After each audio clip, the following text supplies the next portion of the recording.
Salam sahabat GKI, berjumpa lagi dalam Sapaan Gembala. Bersama saya hari ini, Pendeta Diah Nuraini dari GKI Jombang. Sebelum kita belajar dari firman Tuhan, mari kita berdoa. Tuhan Yesus, kami akan belajar dari firman-Mu hari ini. Mohon Tuhan, Engkau sendiri yang berkenan menganugerahkan roh dan hikmat, sehingga kami boleh mendengar dan memahami serta melakukan firman Tuhan. Juga bagi hamba-Mu yang penuh dengan kelemahan, izinkanlah hamba-Mu untuk menyatakannya seturut dengan kehendak-Mu. Kami berdoa di dalam nama Tuhan Yesus Kristus. Amin. Saudara-saudara, bacaan kita pada hari ini diambil dari Injil Matius pasalnya yang ke-15, ayatnya yang ke-26 sampai dengan ke-28. Injil Matius pasalnya yang ke-15 ayat 26 sampai dengan 28. Demikian dinyatakan untuk setiap kita. Tetapi Yesus menjawab, "Tidak patut mengambil roti yang disediakan bagi anak-anak dan melemparkannya kepada anjing." Kata perempuan itu, "Benar Tuhan, namun anjing itu makan remah-remah yang jatuh dari meja tuannya." Maka Yesus menjawab dan berkata kepadanya, "Hai ibu, besar imanmu, maka jadilah kepadamu seperti yang kau kehendaki." Dan seketika itu juga anaknya sembuh. Saudara-saudara, bagian ini adalah bagian yang sangat sulit dipahami oleh banyak orang Kristen.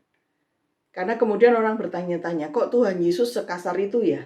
Kok Tuhan Yesus setega itu bersikap kepada perempuan Sirofenisia ini?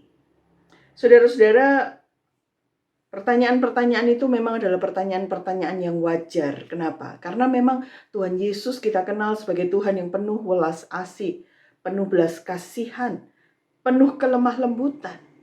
Meskipun juga kita tahu ada momen-momen di mana Dia menyatakan kemarahannya. Lalu kenapa Tuhan Yesus bersikap begitu tajam kepada perempuan ini?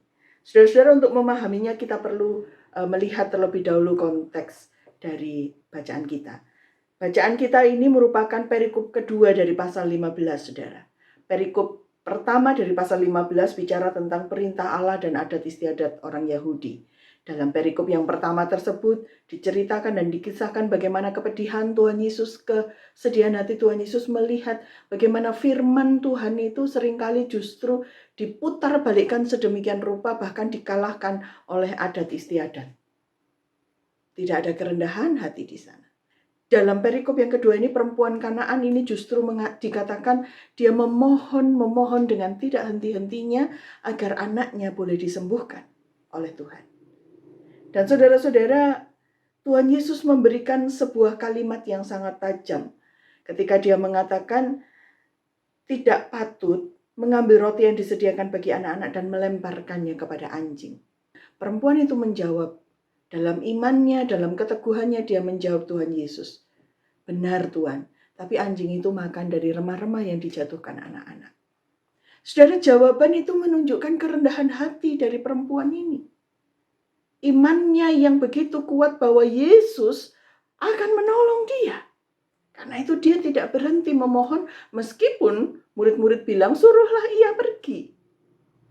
Meskipun bahkan ketika Tuhan Yesus sendiri mengatakan tidak patut melemparkan roti kepada anjing, manakala roti itu diperuntukkan untuk anak-anak. Nah saudara, kenapa ini menjadi penting? Dua bahan ini menjadi penting. Karena kalau kita bandingkan di bagian pertama, perikop pertama dengan perikop yang kedua di pasal 15 ini, kita bisa melihat betapa ironisnya keadaan. Orang-orang yang menyebut diri sebagai umat Tuhan, bangsa yang terpilih, bangsa yang bersunat, justru menjadi orang-orang yang tidak menempatkan imannya kepada Tuhan dengan benar. Yang justru memanfaatkan Tuhan untuk berbagai kepentingannya. Bahkan Tuhan ditempatkan, firman Tuhan ditempatkan kalah dari adat istiadat. Sementara perempuan ini, seorang perempuan asing yang tidak mengenal Tuhan sebelumnya, dari bangsa yang tidak mengenal Tuhan, justru menunjukkan iman yang luar biasa. Sekaligus juga dalam imannya tersebut, dia menyatakan kerendahan hati. Maka saudara-saudara, dari cerita ini, kita bisa belajar bahwa ternyata ada maksud-maksud Tuhan yang kadang mungkin tidak kita mengerti awalnya, namun yang ternyata ditujukan untuk memberi pengajaran kepada murid-murid bahwasanya seorang perempuan yang tidak mereka perhitungkan keberadaannya justru menunjukkan iman yang lebih besar daripada orang-orang Yahudi yang mengaku diri sebagai umat Tuhan. Saudara-saudaraku, bukankah ini juga seringkali terjadi dalam kehidupan kita? Mengapa seolah-olah Tuhan sedang mengabaikan kita? Mengapa seolah-olah Tuhan sedang marah kepada kita? Kadang-kala saudara-saudara kita tidak mampu mengerti dengan tantangan-tantangan kehidupan, kesulitan kehidupan yang Tuhan izinkan terjadi dalam hidup kita. Namun saudara-saudara, Tuhan adalah Tuhan yang selalu punya rancangan dalam setiap keputusannya. Karena itu jangan pernah menjadi ragu terhadap Tuhan, jangan pernah takut untuk menghadapi kehidupan seberapapun besarnya tantangan yang Tuhan izinkan ada dalam hidup kita. Tetap percayalah dan tetap lakukan yang terbaik. Tetap nyatakan imanmu dalam kerendahan hati. Maka saudara, Dia yang melihat imanmu, Dia adalah Tuhan yang akan memberikan kepada kita yang terbaik dalam pandangannya. Tuhan Yesus memberkati.